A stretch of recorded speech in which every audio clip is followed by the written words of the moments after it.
Hello mga ka-Brother J! So, what's up? Nandito tayo ngayon sa ating tutorial kung papaano tayo magpapagalaw ng image. So, sikat na ito mga ka-Brother J.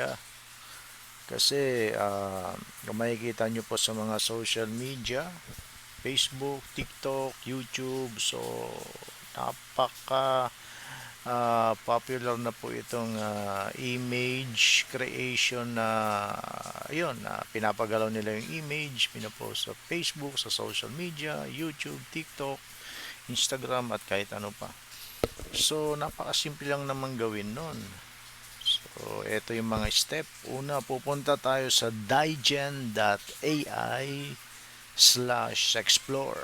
So search nyo lang po yan sa Google or kahit anong browser mga brother J. So eto na yon, lalabas po yan, Digen. So simple lang, no? So dito sa dashboard makikita nyo may free dyan na 120 na credits. So create lang kayo, press nyo lang yung create.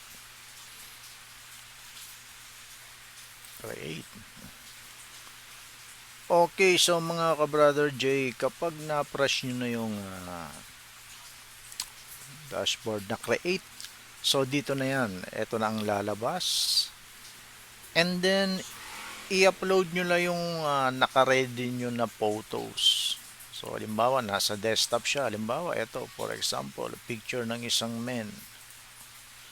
So i-upload nyo lang siya rito, hintayin nyo lang siya mag-a-appear. So okay, eto na yan. So napakasimple lang, no? So lalagyan lang po natin ng halimbawa, maglagay lang tayo ng make this photo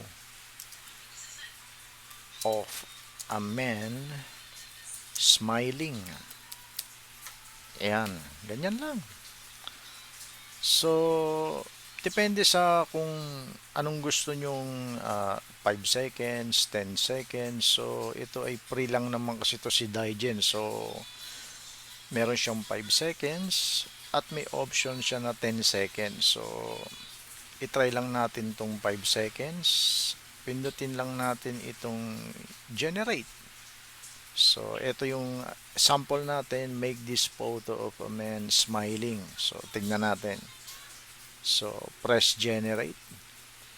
So makikita nyo rito sa gawing kanan, nagge-generate siya ngayon. Okay, so hihintayin natin siyang matapos at kung ano yung kalalabasan niya pagkatapos nating i-generate yan. So depende yan sa internet speed nyo kung gaano siya kabilis. So kung mas mabilis, mas okay, mas mabibilis yung pag-generate ng photos niya. So hintayin natin kung anong kalalabasan ng photos na sinulat natin dito na make this photo of a man smiling. So hintayin lang natin saglit.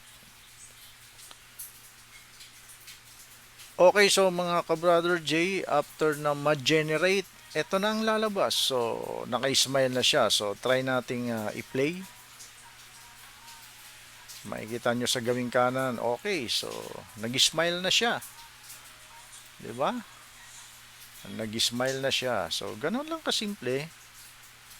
So i-download nyo lang siya. Press nyo yung download. So ayun na. Nasa download na siya. Punta tayo ngayon sa download. Tingnan natin. Eto siya ngayon. So eto na siya. Pag plinay nyo siya, ayan na. Ngumingiti na siya. So ngumingiti na yung photo. So ganun lang kasimple mga ka-brother J. 'Di ba? So pwede niyo siyang i-post sa mga social media nyo, Facebook, YouTube. So ganun lang kasimple. And I hope na meron kayong natutunan kay Brother J. So hanggang sa muli po sa susunod na mga tutorial. Maraming salamat po and God bless to all.